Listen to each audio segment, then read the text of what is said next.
Good evening student, स्वागत है आपका वसुधा स्टडी पॉइंट में। आज हम बात करने वाले हैं डिस्क्रीट मैथमेटिक्स के बारे में। डिस्क्रीट मैथमेटिक्स के अंदर जो आपका टॉपिक है ग्राफ थ्योरी, ग्राफ थ्योरी के अंदर जो आपका टॉपिक है एक दूसरा वो आप पढ़ने वाले हो आइसोमॉर्फिज्म ग्राफ। आइसोमॉर्फिज्म ग्राफ को आइसोमॉर्फिक ग्राफ भी बोला जाता है। क्या क्या बोला जाता है? आइसोमॉर्फिज्म ग्राफ या फिर आइसोमॉर्फिक ग्राफ। आइसोमॉर्फिज्म ग्राफ या आइसोमॉर्फिक ग्राफ होता क्या है ये देखते हैं। आइसोमॉर्फिज्म ग्राफ होने के लिए आपको कितनी ग्राफ चाहिए? 2 ग्राफ। कितनी ग्राफ चाहिए? 2 ग्राफ। ओके, मैंने 2 ग्राफ बोला तो मैंने यहाँ पे एक जी ले लिया ग्राफ, दूसरा क्या ले लिया? एच। ये जी आपका क्या है? ग्राफ है। जी आपका क्या है? ग्राफ है। कोई भी 2 ग्राफ है जिसको मैंने एक ग्राफ को नाम क्या दिया? जी, दूसरे ग्राफ को क्या नाम दिया मैंने? एच। ठीक है, एच नाम दिया। ठीक, तो ये ग्राफ जी है और ये ग्राफ एच है, तो दोनों ग्राफ के वर्टाइसेस इक्वल होने चाहिए। दोनों ग्राफ के वर्टाइसेस क्या होने चाहिए? इक्वल होना चाहिए। इट मींस अगर मैं बोलती हूँ कि जी है तो इसके वर्टाइसेस, नंबर ऑफ वर्टाइसेस, जी के जो वर्टाइसेस मान लो 5 हैं, तो एच के भी वर्टाइसेस क्या होने चाहिए मेरे? 5 होने चाहिए। आगे समझ में? ये दोनों क्या होना चाहिए? इक्वल होना चाहिए। दोनों कैसे होना चाहिए? इक्वल। मान लो ये कोई आपका ग्राफ है जिसका एज आपका क्या है? मान लो 3 है। मान लेते हैं कि 3 है, तो इसका भी एज आपका क्या होना चाहिए? आपका 3 होना चाहिए। क्या बोली मैं? अगर हम आइसोमॉर्फिज्म ग्राफ बोल रहे हैं तो एक ग्राफ मैंने क्या लिया? जी, दूसरा ग्राफ मैंने एच लिया। मतलब आइसोमॉर्फिज्म के 2 ग्राफ चाहिए, पहला ग्राफ ये दूसरा ग्राफ। अगर पहले ग्राफ में वर्टाइसेस जो है वो 5 है तो दूसरे ग्राफ का वर्टाइसेस भी क्या होना चाहिए? 5। पहले ग्राफ का एज अगर 3 है तो दूसरे ग्राफ का एज भी क्या होना चाहिए? 3 ही होना चाहिए, मतलब 3 होना चाहिए। और दोनों ग्राफ के बीच का जो करस्पॉन्डिंग बनने वाला है, जो करस्पॉन्डिंग का मतलब होता है संबंध, मतलब मैपिंग जो होती है ना, वो सेम सेम जैसे दिखने वाली चीज है, उसको हम क्या बोलते हैं? करस्पॉन्डिंग। अगर ये मान लो कोई ऐसा इंटरवल है तो ये भी कुछ समथिंग ऐसा ही जाना चाहिए। इस टाइप की जो करस्पॉन्डिंग होती है वो क्या होती है? आपका मतलब मैपिंग जो होता है वो आपका क्या होता है? करस्पॉन्डिंग। तो ये क्या होना चाहिए? करस्पॉन्डिंग होना चाहिए। करस्पॉन्डिंग होना चाहिए। ठीक है, मतलब सिमिलर टाइप का होना चाहिए। सिमिलर मतलब जैसे आप अपने फेस को मिरर में देखते हो तो क्या दिखाता है? सिमिलर दिखाते हैं ना, कि ऐसा दिखाते हैं कि आप खड़े हो कोई दूसरा दिखा रहा है, नेवर। तो ये चीज है, तो ये चीज आप सेम तो नहीं दिखाएगा लेकिन अप्रोक्सीमेट सेम होना चाहिए। अप्रोक्सीमेट का मतलब अगर ये ऐसा डिस्टेंस है तो ये भी ऐसा डिस्टेंस होना चाहिए। अगर ये वाला 1 से कनेक्टेड है तो ये भी 1 से कनेक्टेड होना चाहिए। ये वाला 1 से कनेक्टेड है तो ये भी किससे कनेक्टेड होना चाहिए? 1 से कनेक्टेड होना चाहिए। ये था आइसोमॉर्फिज्म, क्या होता है उसका इंट्रोडक्शन। अब डेफिनेशन में देखते हैं कि क्या होता है। आपको डेफिनेशन और उसके एग्जांपल से क्लियर हो जाएगा। ठीक है, ओके। तो आइसोमॉर्फिज्म की डेफिनेशन की जब हम बात करते हैं तो मैंने अभी जस्ट बताया कि आपको 2 क्या चाहिए? ग्राफ चाहिए। तो हम लिखते हैं let G and H be any two graph then A H और जी और एच क्या है? कोई 2 ग्राफ है। So then vertices of G equals to vertices of H. G का जो वर्टाइसेस है वही वर्टाइसेस किसका होना चाहिए? आपका एच का। मतलब इसको V1 इक्वल्स टू V2। ठीक है, मान लो हमारा जो G है उसके वर्टाइसेस को मैंने V माना, ये हमारा कोई H है, दूसरा क्या? दूसरा हमारा कोई ग्राफ क्या है? H है, उसके वर्टाइस को क्या माना मैंने? V2। अब यहाँ पे देखो मैंने कुछ साइन बनाया है। ये वाला साइन, ये साइन क्या है? मॉड का साइन है। किसका साइन है? ये मॉड का। तो भाई मैंने मॉड क्यों लगाया? हर एक चीज मैथमेटिकल में हर एक सिंबल का मतलब होता है कि उसका क्या मीनिंग है। तो मैंने सिंबल इसलिए लगाया क्योंकि ये वैल्यू क्या होती है? पॉजिटिव। क्या वैल्यू होती है? पॉजिटिव। क्यों पॉजिटिव होगी? वर्टाइसेस का मतलब क्या होता है? पॉइंट। वर्टाइसेस का मतलब क्या होता है? Point, node. वर्टाइसेस इसी को वर्टाइस बोलते हैं, इसी को हम लोग पॉइंट बोलते हैं, इसी को क्या बोलते हैं हम? नोड। तो ये चीज कोई पॉइंट क्या नेगेटिव हो सकती है? नेवर हो सकती है, कभी नहीं। एक पॉइंट कभी भी 0 हो सकता है। पॉइंट 0 हो सकता है। अगर मैंने ये पॉइंट बोला तो उसकी कोई वैल्यू ही नहीं है तो 0 हो गई, चलो ये पॉइंट 0 है। लेकिन ये नेगेटिव होगा क्या? नहीं, कोई भी पॉइंट नेगेटिव नहीं होता।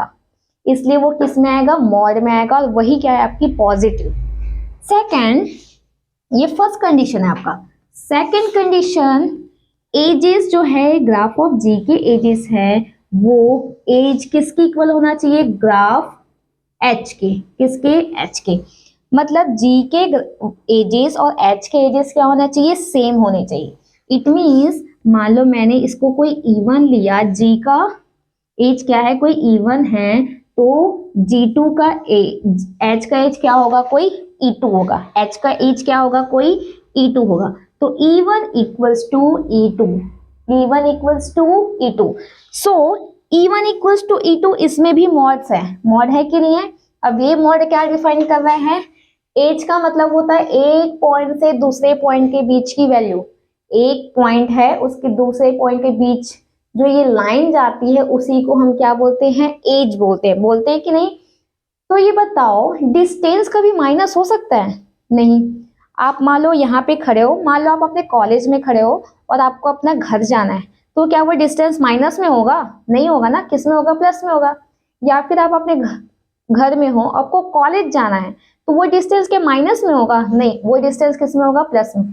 तो भाई जब हम ट्रेवल करते हैं एक जगह से दूसरी जगह, तो उसकी वैल्यू हमेशा क्या होती है, पॉजिटिव होती है। तो एज भी तो कोई रास्ता है, तो वो रास्ता कभी भी निगेटिव हो सकता है क्या, नहीं हो सकता, वो हमेशा क्या होगा, पॉजिटिव होगा। होगा कि नहीं होगा। इसीलिए हमने यहाँ पे किसका यूज किया है, मॉड का यूज किया है। तीसरा मैंने जो बताया करस्पॉन्डिंग के बारे में बताया, तो व्हाट इज करस्पॉन्डिंग, ठीक है। ये V1 है, यहाँ पे कुछ वर्टाइसेस बनेंगे, कुछ एजेस बनेंगे, राइट। ये वर्टाइसेस मान लो V1 है, ये V2 है, ये V3 है, और ये कोई V4 है। V1 जो है कितने एजेस से कनेक्टेड है, कितने एज बना रहा है, V1 दो, 1 और ये 2। V2 कितना बना रहा है, 2, V1 का साइड और V3 साइड। V3 भी कितने बना रहे हैं, 2 बना रहे हैं, और V4 भी कितने बना रहे हैं, 2 बना रहे हैं। सारे जो है कितने बना रहे हैं, 2। तो क्या निकला, degree of vertices. What is degree of vertices, मैं इसको भी डिफाइन करूंगी। सो ये जो हम लोग निकाल रहे थे ना कि V1 कितना वर्टाइसेस दे रहा था, V2, V3, V4। अब इसके कंपैरिजन में मान लो कोई ऐसा ग्राफ है ना, नहीं, इस ग्राफ को ऐसा बनाते हैं, ठीक है, इस ग्राफ को क्या बनाते हैं, ऐसा बनाते हैं। अब मैंने इसको नाम दिया V1, इसको नाम दिया V2, इसको नाम दिया V3, और इसको नाम दिया क्या, V4। ये आपका मान लो कोई G है, ये मान लो आपका कोई क्या है, H है। V1 कितने से कनेक्टेड है, 2 से। V1 V2 से कनेक्टेड है, V1 किससे कनेक्टेड है, V4 से। अब यहाँ का V1 देखो, V1 V4 से कनेक्टेड है, V1 किससे कनेक्टेड है, V2 से। इसका V1 2 पॉइंट दे रहा था, इसका V1 भी तो 2 एज दे रहा है। V1 यहाँ पे 2 एज दे रहा है, यहाँ पे भी V1 क्या दे रहा है, 2 एज। V2 में आ जाओ, V2 जो है 2 एज दे रहा है, यहाँ V2 में आ जाओ, V2 भी क्या कर रहा है, ये वाला और ये वाला एज दे रहा है। V3 में जाओ तो V3 2 एज दे रहा है, इसके V3 में जाओगे तो ये भी तो 2 दे रहा है। V4 जाओ, 1 और 2 दिया, ये भी तो 2 एज दे रहा है। तो सिमिलर है कि नहीं, सिमिलर है। सो ये दोनों डायग्राम भले दिखने में अलग है, लेकिन इसके जो पॉइंट्स बन रहे हैं, नोड बन रहे हैं, वर्टाइसेस बन रहे हैं, एज बन रहा है, वो सारे कैसे हैं, सेम है। और ये जो इसको करस्पॉन्डिंग जो बन रही थी, करस्पॉन्डिंग मतलब मैंने बताया कि ये V1 2 ले रहा है तो इसका भी V1 2 ले रहा है, यही आपके क्या हो गई, करस्पॉन्डिंग। ये 2 बना रहा है तो सामने वाला भी 2 बनाना चाहिए। तीसरा वाला 3 बना है तो सामने वाला भी क्या बनाना चाहिए, 3 बनाना चाहिए। यही करस्पॉन्डिंग होती है आपकी, उसी को हम लोग तीसरा स्टेप बोलते हैं। ठीक है, समझ में आ गया क्या होता है आपका, क्या, आइसोमॉर्फिज्म। अब इसके कुछ एग्जांपल्स देखते हैं जो कि पूछे जाते हैं क्वेश्चंस में। ठीक है, सो इसके एग्जांपल्स जो है वो बहुत अच्छे एग्जांपल्स होते हैं, और आपको इसके लिए ग्राफ दिया होता है, आपको 2 ग्राफ पहले से डिफाइन होगा। ठीक है, एक क्वेश्चन है, ठीक है, उसमें एक ग्राफ दिया है, एक U है, V, W, यहाँ पे X, यहाँ पे कोई Y है, ठीक है, और ये कनेक्टेड है, एंड ये इसका नाम है ग्राफ G1। क्या नाम है इसका, ग्राफ G1। और यहाँ पे मैं कोई दूसरा डायग्राम बना रही हूँ, P, Q, R, S, ये कोई T है, और ये भी कनेक्टेड है सारे एक दूसरे से। ठीक है, ये रहा इसका डायग्राम, ये लाइंस है बीच में। ओके, इसका नाम है G2। क्या नाम है इसका? G2। अब इसमें दो चीज निकालनी, कितनी चीज निकालनी है? दो चीज। पहला सेट ऑफ वर्टाइसेस इक्वल होने चाहिए दोनों के, ग्राफ G1 के ग्राफ G2 के सेट ऑफ वर्टाइसेस इक्वल होने चाहिए, मतलब इसके जो है वर्टाइसेस और इसके वर्टाइसेस क्या होने चाहिए? सेम होने चाहिए। दोनों के एजेस सेम होना चाहिए। Set of edges G1 set of edges G2 are equal. ठीक है। तीसरा, इसकी करस्पॉन्डिंग और इसकी करस्पॉन्डिंग क्या होनी चाहिए? सेम होनी चाहिए। तो वो सेम कब होगी? जब हम इसको सॉल्व करेंगे। इसमें देखो सेट ऑफ क्या? वर्टाइसेस। तो सेट ऑफ वर्टाइसेस को मैं शॉर्ट फॉर्म में V1 डिनोट कर रही हूँ। सेट ऑफ वर्टाइसेस को क्या? V1 मतलब वर्टाइसेस को काउंट करो। तो V1 के जब वर्टाइसेस को काउंट करोगे तो 1 2 3 4 एंड 5 कितने हो गए? 5। तो हम ये 5 नहीं लिखेंगे, पहले उसके नाम लिखेंगे देन 5 लिखेंगे। तो क्या क्या था? U V W X Y। कितने हो गए? 1 2 3 4 5।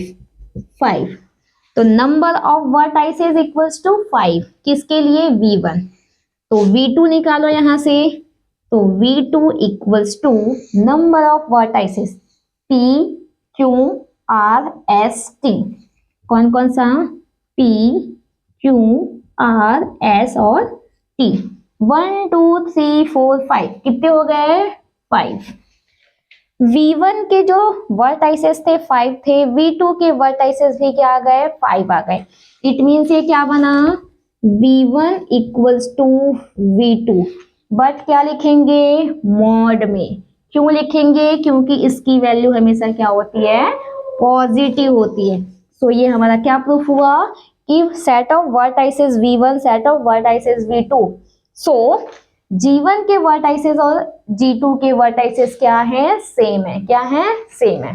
ठीक है। यहाँ पे मैं रफ करके लिख दे रही हूँ कि इसके आगे हमको लिखना क्या है। Hence vertices of G1 and G2 are same. So V1 equals to V2। ये आपका क्या हो गया? फर्स्ट पॉइंट प्रूफ हो गया। सेकंड पॉइंट प्रूफ करने के लिए हमको क्या करना है? सेम जैसे अभी वर्टाइसेस निकले वैसे क्या निकालना पड़ेगा? एज निकालना पड़ेगा। तो क्या प्रूफ हो जाएगा कि आपके सेट ऑफ जो एजेस हैं वो क्या है? सेम है। तो मैं ये वर्टाइसेस को रफ कर दी हूँ। अब यहाँ पे मैंने निकालने वाली हूँ आपका एजेस। ठीक है। सो एजेस निकालनी है तो सेट ऑफ एजेस को मैं इसके लिए E1 रिप्रेजेंट करूंगी और इसके लिए E2 रिप्रेजेंट करूंगी। ठीक है। तो E1 रिप्रेजेंट करना है। अब ये देखो U से V एक एज बना रहा है तो हम इसी को लिखेंगे। पहला U से क्या बना रहा है? V। अब V से क्या बना रहा है? Y। V से क्या बना रहा है? Y। ठीक है। Y से क्या बना रहा है? X। Y से X। X से W।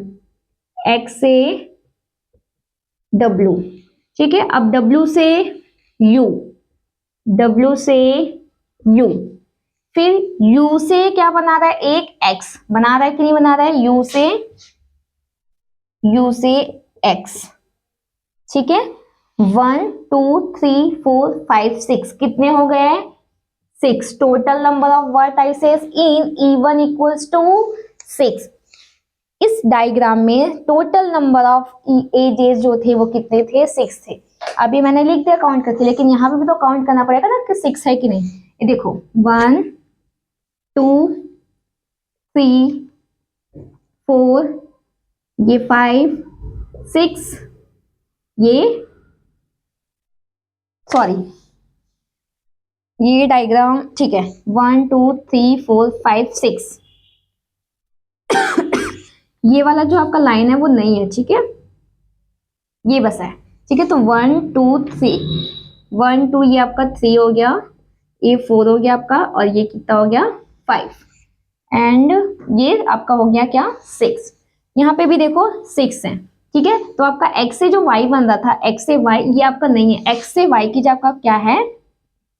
x से v है। ठीक है। या x से u है। एक x से u है और एक x से क्या है? v है। ठीक है। सेम आ जाओ आप किसमें? G2 में। तो G2 के लिए हम क्या लिखने वाले हैं, E2। G2 के लिए हम लोग एजेस क्या लिखने वाले हैं, E2। अब देखो E2 में P से क्यों जा रहा है, अब लिखो फिर से, P से क्यों जा रहा है। दूसरा Q से क्या जा रहा है, S, Q से S, S से क्या जा रहा है, T, S से T, S से R, S से R, R से P, R से P, R से Q, R से क्या जा रहा है, R से Q जा रहा है। अब देखो इसको काउंट करते हैं, टोटल नंबर ऑफ क्या हो रहा है, 1 2 3 4 5 6 हो गया, 6 इक्वल्स टू 6।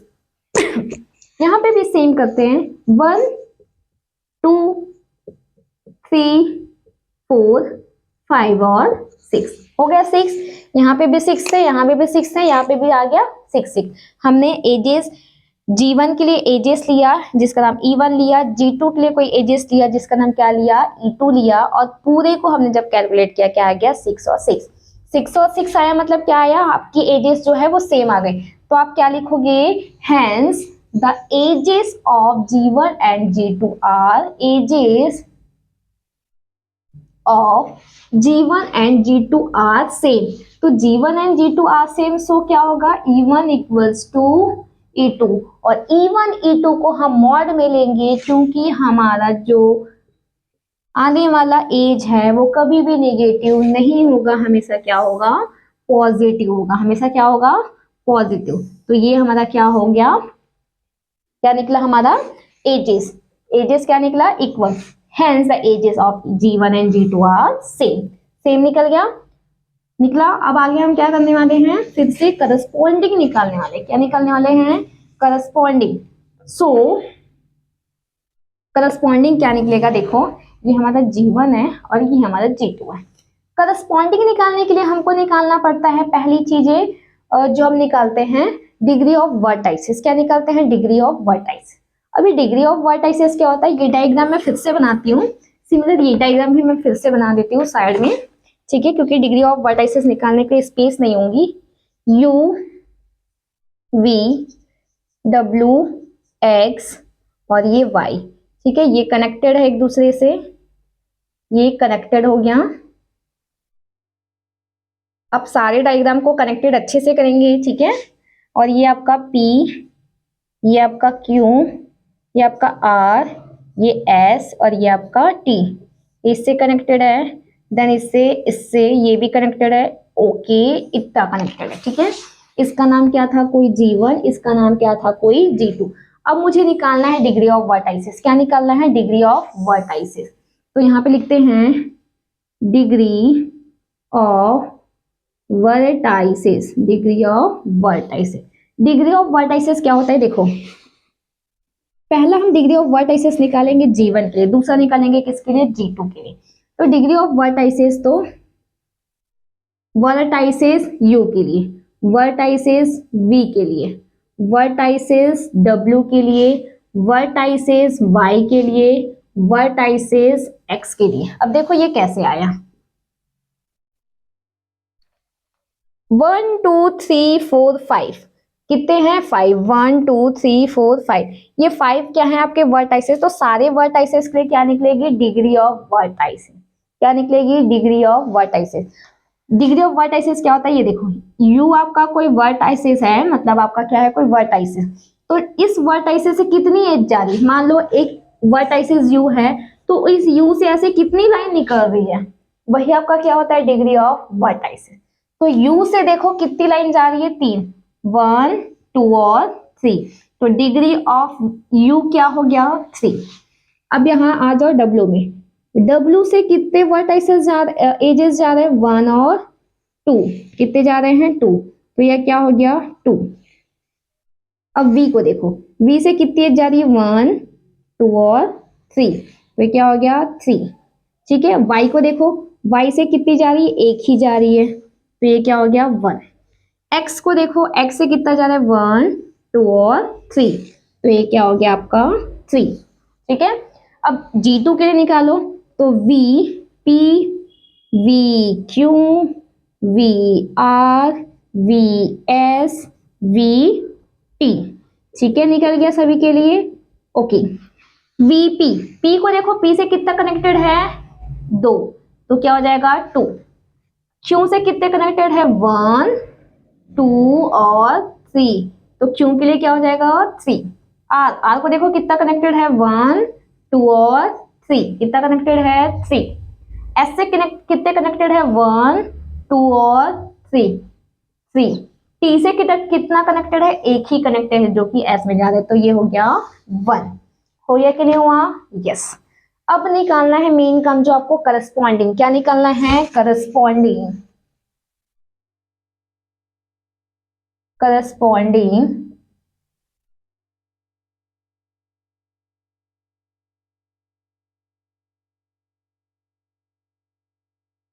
करस्पॉन्डिंग, ठीक है। करस्पॉन्डिंग निकालना है तो देखो, डिग्री ए बनाने वाला क्या है y, डिग्री क्या बनाने वाला t, 1 बनाने वाला क्या है t, तो y corresponding to t, y corresponding to t। ये देखो, ये इसके साथ करस्पॉन्ड करेगा क्योंकि ये भी डिग्री ऑफ 1 है, ये भी क्या है डिग्री ऑफ 1। अब देखो, डब 2 2 वाला क्या है, ये और ये वाला क्या है 2 2 वाला, तो W किससे कनेक्टेड करेगा P से, तो W जो है करस्पॉन्ड कर रहा है किससे, आपका P से। W किससे करस्पॉन्ड कर रहा है, कनेक्ट कर रहा है आपका P से। अब देखो 3 डिग्री 3 वाले कितने हैं 1 2 3 1 2 3, तो आपको पता कैसे चलेगा कि यहाँ पे किस थ्री को लेना है, तो ये देखो इस डायग्राम में यहाँ पे देख रहे हो S और T, और यहाँ पे Y और V, Y और जो U है V है वो सेम है। यहाँ पे देखो Y और V, Y ऐसा है जो किसी से कनेक्ट नहीं कर रहा है, T ऐसा है जो किसी से कनेक्ट नहीं कर रहा है, मतलब ये T सिर्फ S से कर रहा है और ये Y सिर्फ किससे कर रहा है, V से कर रहा है। तो V और S में जाओ, इधर किस में जाओगे S में, और इधर जाओगे किस में V में।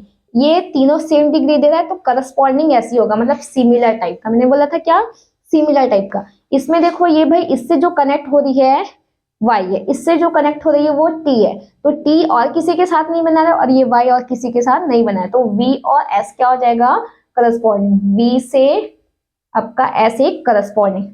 और ये जो 2 बच गया और ये जो 2 बच गया वो आप किसी के साथ भी कोई भी सा कंपेयर बना सकते हो, ठीक है। तो मान लो हम कंपेयर बनाते हैं u का q से, और एक हमारा बच गया x का, किससे बनाते हैं मान लो r से, x का हम बना लेते हैं किससे r से, ठीक है। ये क्या है आपका करस्पॉन्डिंग, ये क्या है आपका करस्पॉन्डिंग, और यही आप 3 स्टेप निकालते हो तो आपका क्या निकल जाएगा आइसोमॉर्फिज्म, ठीक है। तो आपको समझ में आया कि आइसोमॉर्फिज्म ग्राफ क्या होता है। जब भी क्वेश्चन में पूछता है डिफाइन आइसोमॉर्फिज्म ग्राफ या the graph is shows that isomorphism, तो आपको 3 कंडीशन निकालनी है। पहला कंडीशन कि वो क्या होना चाहिए, दोनों वर्टाइसेस इक्वल होना चाहिए, दोनों आपके ग्राफ के दोनों ग्राफ के एजेस इक्वल होना चाहिए, और उसका करस्पॉन्डिंग ये आपको बनाना है, और ये भी डिग्री ऑफ वर्टाइसेस क्या करनी है निकालनी है, ठीक है। Thank you so much, please like and subscribe.